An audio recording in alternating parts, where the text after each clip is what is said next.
Hello friends, आप सभी का मेरे यूट्यूब चैनल धूमकेतु जी इस क्लास में बहुत बहुत स्वागत है। आज हम लोग डिस्कस करने जा रहे हैं केमिस्ट्री के तीसरे चैप्टर को, जो कि है हमारा फ्यूल्स एंड एनर्जी सोर्सेस, ईंधन और ऊर्जा के स्रोत। इससे पहले हम लोगों ने 2 चैप्टर कवर अप कर लिया है। अगर आपने उसको नहीं देखा है तो आप उसको जाकर जो है देख सकते हैं। ठीक है फ्रेंड्स, तो आइए स्टार्ट करते हैं हम लोग। हमारा फर्स्ट क्वेश्चन क्या है, निम्न में से कौन सबसे उच्च क्वालिटी का कोयला है? Option A anthracite, option B bituminous, option C lignite, option D peat. तो इसका करेक्ट आंसर होगा एंथ्रेसाइट।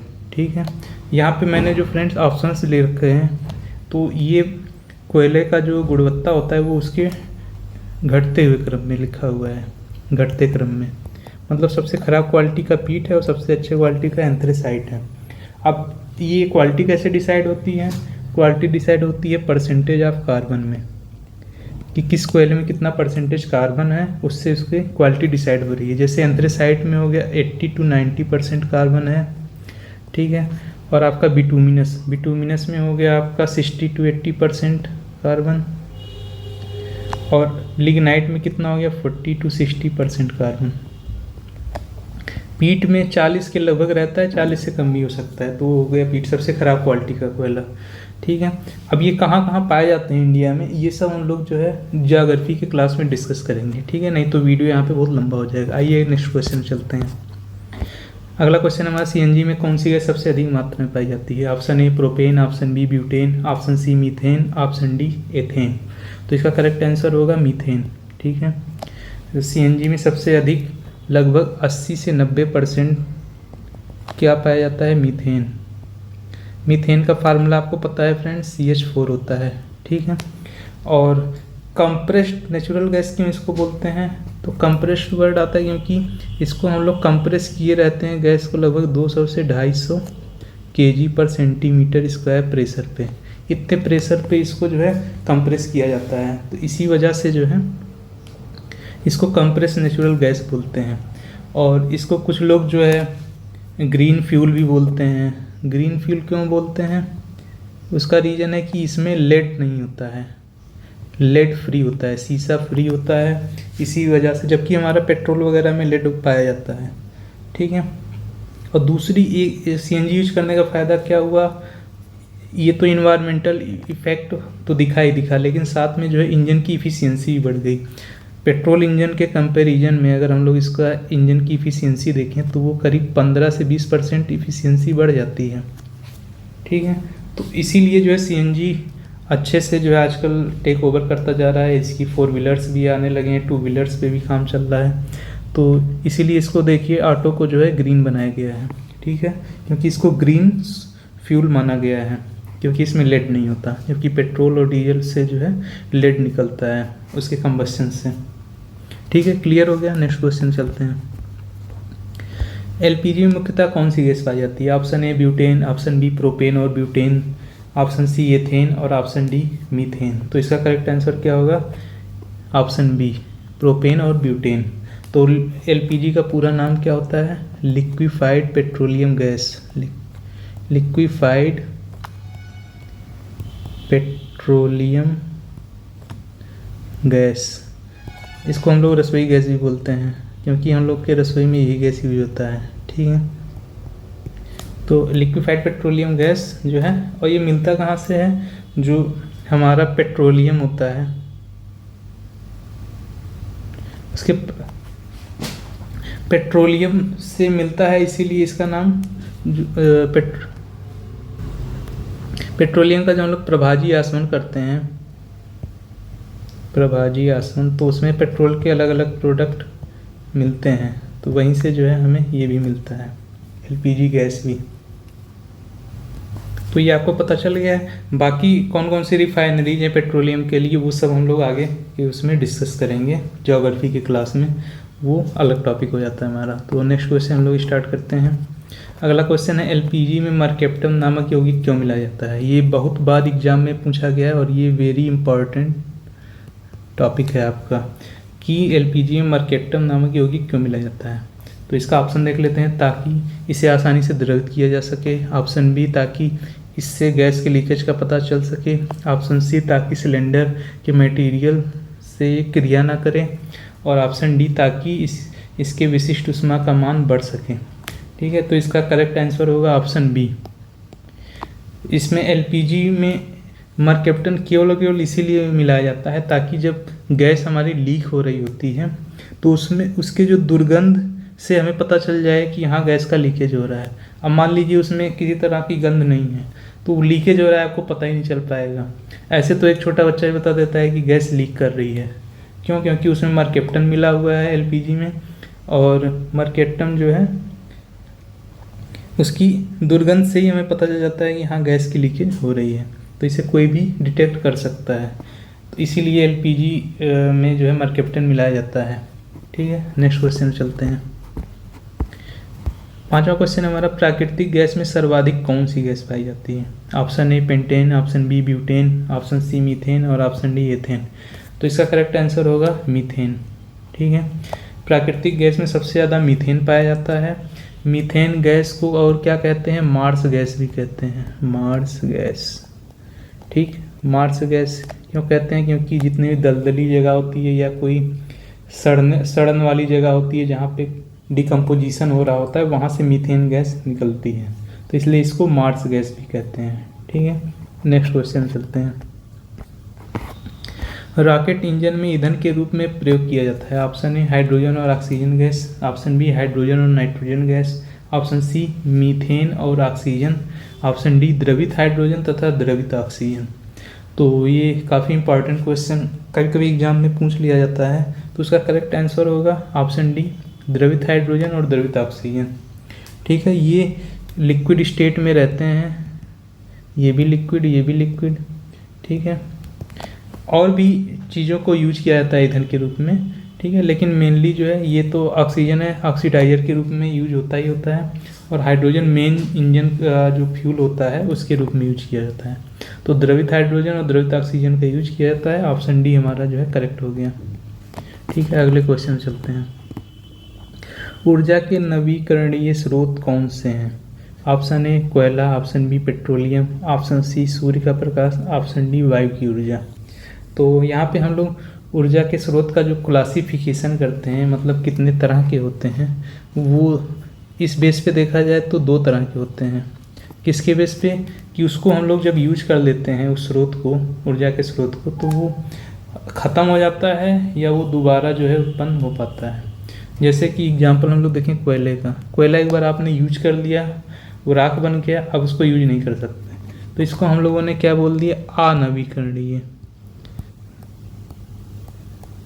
मतलब एक बार यूज करते जा रहे हैं, वो ख़त्म होता जा रहा है। जब कोयला ख़त्म हो जाएगा तो फिर जो है फिर उसका कोई यूज कर ही नहीं पाएगा, जब वो रहेगा ही नहीं। जबकि नवीकरणीय स्रोत में ऐसा नहीं है। नवीकरणीय स्रोत में क्या होता है कि वो स्रोत लगातार जो है बनता रहता है, ख़त्म नहीं होता है। जैसे कि सूर्य का प्रकाश, हालांकि इसका भी लाइफ टाइम फिक्स किया गया है, ठीक है, लेकिन अभी हमारे हिसाब से अगर देखा जाए तो अभी काफ़ी लंबे समय तक जो है सूर्य का प्रकाश हमें मिलता रहेगा। ठीक है, ऑप्शन डी देखेंगे वायु ऊर्जा। वायु ऊर्जा भी एक ऐसी ऊर्जा है जो हम लोग यूटिलाइज करते जाएंगे, जैसे पवन चक्की वगैरह से यूटिलाइज करते जाते हैं, जैसे जैसे यूटिलाइज करते जाएंगे वो ख़त्म नहीं होगा, वो हमें दोबारा मिल जाएगा। तो नवीकरणीय अनवीकरणीय में यही अंतर है कि नवीकरणीय ऐसे स्रोत हैं जिनको हम लोग यूज कर रहे हैं, वो ख़त्म नहीं हो रहे हैं, वो हमें लगातार मिलते रहेंगे। तो इसीलिए आप लोग देखेंगे कि इन दोनों एनर्जी पे इस समय बहुत फोकस किया जा रहा है, एक विंड एनर्जी पे और एक सोलर एनर्जी पे। ठीक है, तो ये दोनों ऑप्शन करेक्ट होंगे, ऑप्शन सी और डी। ठीक है, ऊर्जा के नवीकरणीय स्रोत ऑप्शन सी सूर्य का प्रकाश, ऑप्शन डी ऊर्जा। कोयला और पेट्रोलियम किस में आ जाएंगे? अनवीकरणीय में, मतलब एक बार यूज कर लिया वो वहीं पे ख़त्म हो गया। ठीक है, आठवां क्वेश्चन, ऊर्जा का अनवीकरणीय स्रोत क्या है? तो अभी अभी हम लोगों ने डिस्कस कर लिया है, तो इसका ऑप्शन देख लेते हैं। ऑप्शन ए सूर्य का प्रकाश, ऑप्शन बी वायु ऊर्जा, ऑप्शन सी कोयला, ऑप्शन डी पेट्रोलियम। तो इसका करेक्ट आंसर क्या होगा? कोयला तो है ही है और पेट्रोलियम भी है। पेट्रोलियम भी हमारे पृथ्वी पर लिमिटेड मात्रा में अवेलेबल है और कोयला भी लिमिटेड मात्रा में है। तो जब ये दोनों को जैसे जैसे यूज करते जा रहे हैं वो ख़त्म होते जा रहे हैं, वो दोबारा रिजनरेट नहीं हो पा रहे हैं, इसलिए इनको अनवीकरणीय स्रोत कहा गया है। ठीक है, तो अब क्लियर हो गया, इसमें भी ऑप्शन सी और डी दोनों सही हैं। ठीक है, एग्जाम में क्या करता है कि और भी सारे ऑप्शन दे देते हैं अलग अलग करके, तो वहाँ पे आपको छांटना होता है। तो कोयला और पेट्रोलियम मेनली आता रहता है, इसीलिए मैंने इन दोनों को एग्जाम्पल में ले लिया है। ठीक है, अगले क्वेश्चन चलते हैं। बायोगैस जिसे गोबर गैस भी कहते हैं में कौन कौन सी गैसें होती हैं? Option A hydrogen plus nitrogen gas, option B hydrogen methane carbon dioxide gas, option C hydrogen और मीथेन गैस, और ऑप्शन डी मीथेन। तो इसका करेक्ट आंसर क्या होगा? Option B. ठीक, बायोगैस या गोबर गैस जिसे हम लोग देसी भाषा में कहते हैं, तो उसमें क्या होता है? हाइड्रोजन होता है, मीथेन होता है, कार्बन डाइऑक्साइड होता है। ठीक है, इसमें क्या होता है कि एक हम लोगों का मिक्सिंग टैंक होता है और एक ये जो है डाइजेस्टर टैंक होता है। ठीक, इसके ऊपर एक डोम नुमा रखा रहता है, यहाँ से गैस का कनेक्शन होता है, यहाँ चूल्हा मान लीजिए रखा हुआ है कुछ कुकिंग करने के लिए, और यहाँ पे जो है इसका एग्जिट वाला हो गया टैंक, एग्जिट टैंक हो गया। तो यहाँ पे क्या होता है कि एक स्लरी हम लोग गोबर और पानी का जो है मिक्सर भेजते हैं यहाँ से, तो यहाँ से आता है ये डाइजेस्टर टैंक में। डाइजेस्टर टैंक में इसका एनएरोबिक डिकम्पोजिशन होता है, और एनएरोबिक डिकम्पोजिशन होने की वजह से जो गैस हमारी निकलती है ये यहाँ पे आके डोम में ऊपर इकट्ठा हो जाती है, और हमें जब इसको यूज करना होता है तो हम लोग जो है यहाँ कनेक्शन किए रहते हैं और इसको जो है कुकिंग में यूज कर लेते हैं। और जो हमारा वेस्ट होता है, वेस्ट यहाँ पे आकर के इकट्ठा हो जाता है और उसका यूज हम लोग खाद के रूप में कर लेते हैं, देसी खाद के रूप में खेतों में डालने के लिए यूज कर लेते हैं। तो ये सिस्टम जो है काफ़ी पॉपुलर था एक टाइम में, लेकिन इसमें कुछ खामियां भी निकल के आई जिसकी वजह से ये इस समय ज़्यादा ट्रेंडिंग में नहीं चल रहा है। ठीक है, वो मैं डिस्कस करूँगा इन्वायरमेंट के चैप्टर में, जब हम लोग जाएंगे तो वहाँ पे हम लोग डिस्कस करेंगे, तो हम बताएंगे कि जो है वहाँ पे ये सिस्टम क्यों ज़्यादा सक्सेसफुल नहीं हो पाया बायोगैस का। ठीक है, आगे चलते हैं 10वें क्वेश्चन पे। 10वां क्वेश्चन हमारा है, निम्न में से किस ईंधन को काला सोना कहते हैं? ठीक है, ऑप्शन ए कोयला, option B CNG, option C प्राकृतिक गैस, ऑप्शन डी तरल पेट्रोलियम। तो इसका करेक्ट आंसर क्या होगा? तरल पेट्रोलियम। आप लोगों ने बहुत सुना होगा इसको कि ब्लैक गोल्ड किसे कहा जाता है या काला सोना किसे कहा जाता है? तरल पेट्रोलियम को। तरल पेट्रोलियम जो क्रूड ऑयल भी कहते हैं जिसको हम लोग, तो क्रूड ऑयल आपको पता है काले रंग का होता है, कई सारे मूवियों में भी आपने देखा होगा, काले रंग का एकदम द्रव होता है। इसको रिफाइन करके हम लोग जो है प्रभाजी आसवन विधि से, नाम याद रखिएगा प्रभाजी आसवन, प्रभाजी आसवन से अलग अलग प्रोडक्ट निकालते हैं, जैसे कि हमारा हो गया पेट्रोल, डीजल, ग्रीस, कोल तार, और ये हमारा जो एलपीजी गैस होता है वो भी यहीं से ही इसके प्रभाजी आसवन से निकलता है। तो आइए अगले क्वेश्चन चलते हैं। अगला क्वेश्चन 11वां क्वेश्चन है हमारा, गाड़ी के साइलेंसर से निकला काला धुआं किसकी उपस्थिति की वजह से होता है? Option A CO2, option B NO2, option C CO, option D बिना जले कार्बन के कण। तो कार्बन डाइऑक्साइड ये भी गलत ऑप्शन है, NO2 नाइट्रोजन डाइऑक्साइड ये भी गलत है, कार्बन मोनोऑक्साइड ये भी नहीं है, बिना जले कार्बन के कण ये जो है हमारा यही करेक्ट आंसर है।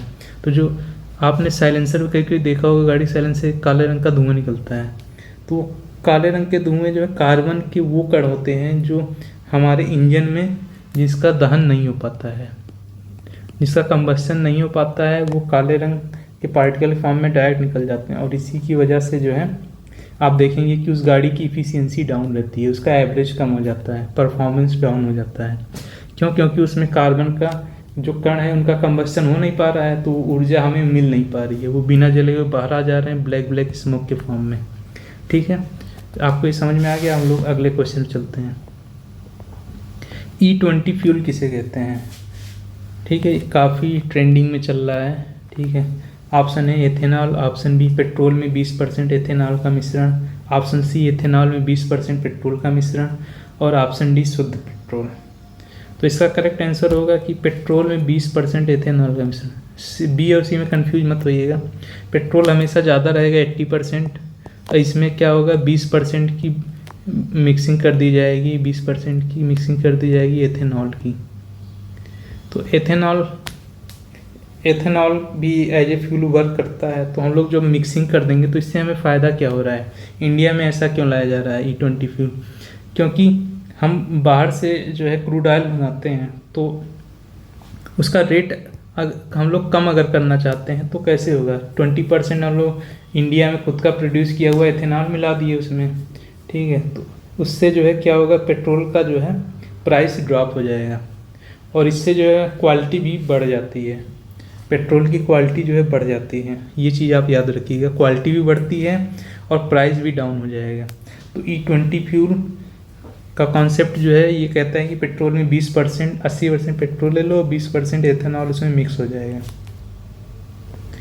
तो इससे फ़ायदे हमें पता चल गए हैं मिक्सिंग के बाद। आइए हम लोग नेक्स्ट क्वेश्चन चलते हैं।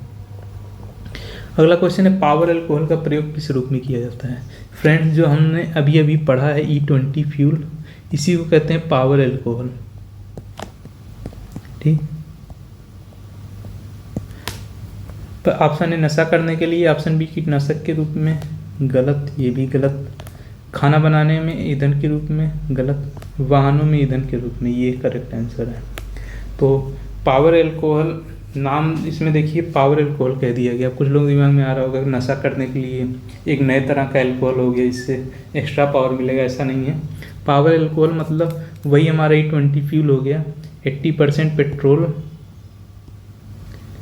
और 20% हमारा क्या हो गया, एथेनॉल। तो एथेनॉल हम लोग मिक्स कर लिए 80% इसको इसके पेट्रोल के साथ, तो हमारा ये पावर अल्कोहल इसको कहा जाएगा। और इसी का यूज हम लोग जो है वाहनों में ईंधन के रूप में कर सकते हैं, जो कि अब इंडिया में भी परमिसिबल हो रहा है और आने वाले टाइम में जो है ब्लेंडेड पेट्रोल हमको मिलेगा, ठीक है। इसके फ़ायदे हम लोगों ने ऊपर ही डिस्कस कर लिए हैं, तो हम लोग आगे के क्वेश्चन पे अब चलते हैं। आगे क्वेश्चन 14 है, 14वां क्वेश्चन है, कार्बोरेटर का प्रयोग किया जाता है। ऑप्शन ए डीजल इंजन में, ऑप्शन बी पेट्रोल इंजन में, ऑप्शन सी दोनों में और ऑप्शन डी इनमें से किसी में भी नहीं, ठीक है। तो इसका करेक्ट आंसर क्या होगा, कार्बोरेटर का प्रयोग पेट्रोल इंजन में किया जाता है। ये ऑप्शन हमेशा याद रखिएगा, काफ़ी सारे एग्जाम में पूछा जा चुका है, PCS के प्री एग्ज़ाम में भी पूछा जा चुका है ये, ठीक है। पेट्रोल इंजन और डीजल इंजन से रिलेटेड क्या डिफरेंसेज होते हैं। तो हम लोग बहुत डीप में तो नहीं जाएंगे क्या अंतर होता है, लेकिन मैं आपको एक मोटा मोटा बता देता हूँ कि कार्बोरेटर का फंक्शन क्या होता है, ठीक है। कार्बोरेटर क्या होता है, एक ऐसे वेरिएशन सेक्शन का जो है, इसका सेक्शन वेरिएशन वाला एक पाइप नुमा का होता है, ठीक है। तो इंजन में जो हमारे ये मान लीजिए पिस्टन है हमारा, ठीक,